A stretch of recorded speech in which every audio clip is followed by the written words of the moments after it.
بسم اللہ الرحمن الرحیم۔ حضرت عمر رضی اللہ تعالی عنہ باوجود اپنے اس ضرب المثل قوت، شجاعت، دلیری اور بہادری کے، جو آج 1350 برس کے بعد بھی شہرا آفاق ہے، اور باوجود یہ کہ اسلام کا ظہور حضرت عمر کے اسلام لانے سے ہی ہوا، کہ اسلام لانے کے بعد اپنے اسلام کا اخفاء گوارا نہ ہوا، حضور کے ساتھ محبت کا ایک ادنا سا کرشمہ یہ ہے کہ اپنی اس بہادری کے باوجود حضور اقدس صلی اللہ علیہ وآلہ وسلم کے وصال کی حالت کا تحمل نہ فرما سکے، سخت حیرانی اور پریشانی کی حالت میں تلوار ہاتھ میں لے کر کھڑے ہو گئے کہ جو شخص یہ کہے گا کہ حضور صلی اللہ علیہ وآلہ وسلم کا وصال ہو گیا ہے تو اس کی گردن اڑا دوں گا۔ حضور اقدس صلی اللہ علیہ وآلہ وسلم تو اپنے رب کے پاس تشریف لے گئے ہیں، جیسا کہ حضرت موسیٰ علیہ السلام کوہ طور پر تشریف لے گئے تھے۔ ان قریب حضور صلی اللہ علیہ وآلہ وسلم واپس تشریف لائیں گے اور ان لوگوں کے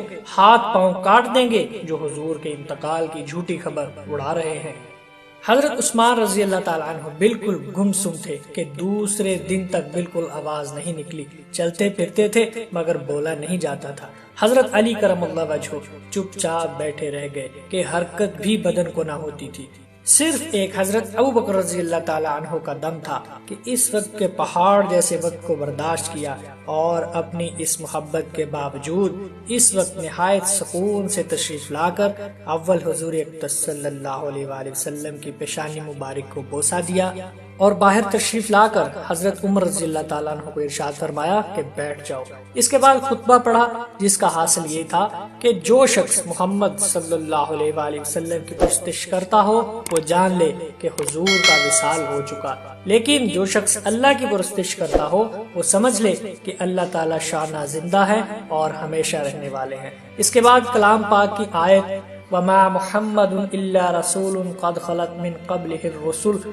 اخیر تک تلاوت فرمائی، جس کا ترجمہ ہے محمد صلی اللہ علیہ وآلہ وسلم میرے رسول ہی تو ہیں، خدا تو نہیں جس پر موت وغیرہ نہ آ سکے۔ سو اگر آپ کا انتقال ہو جائے یا آپ شہید ہو جائیں تو کیا تم لوگ الٹے پھر جاؤ گے؟ اور جو شخص الٹا پھر جائے گا تو خدا تعالیٰ کا تو کوئی نقصان نہیں کرے گا، اپنا ہی کچھ کھوئے گا، اور خدا تعالیٰ جلد ہی جزا دے گا حق شناس لوگوں کو۔ چونکہ اللہ تعالیٰ کو حضرت ابو بکر صدیق سے خلافت کا اہم کام لینا تھا، اس لیے ان کی شایان شان اس وقت یہی حالت تھی۔ اس وجہ سے اس وقت جس قدر استقلال اور تحمل حضرت ابو بکر صدیق میں تھا کسی میں بھی نہ تھا۔ اس کے ساتھ ہی جس قدر مسائل دفن و میراث وغیرہ کے اس وقت کے مناسب حضرت صدیق اکبر کو معلوم تھے، مجموعی طور پر کسی کو بھی معلوم نہ تھے۔ چنانچہ حضور اقدس صلی اللہ علیہ وآلہ وسلم کے دفن میں اختلاف ہوا کہ مکہ مکرمہ میں دفن کیا جائے یا مدینہ منورہ میں یا بیت المقدس میں،